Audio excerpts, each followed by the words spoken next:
خب عروس آماده عزیزم، خیلی به تبریک میگم، برات بی نهایت آرزوی خوشبختی میکنم. سلامت باشه آقا جواد. نظرت راجع به مجموعه ماه عسل، قولهایی که دادیم و عملکرد امروزمون؟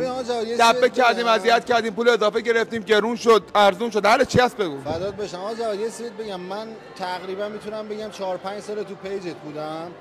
بعد ما اصلا قصد گرفتن عروسی نداشتیم، میخواستیم پولمون رو برداریم بریم مثلا سر خونه زندگیمون، زندگی رو شروع کنیم، ولی راستیتش می‌خواستی نون ما رو آجر کنی. آره می‌خواستیم همین کارو بکنیم، ولی واقعیتش اومدم با هم صحبت کردیم، هم شما هم آقا کیارش هم بقیه بچهای گروه شما، واقعا دمتون گرم. اون چیزی که گفتیم بیشترشو گذاشتیم.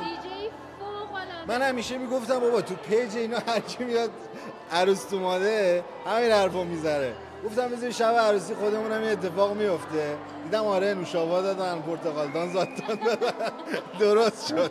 پرتقالیاتان دادن، همه چی غذایاتان دادن. قلب ببنیم.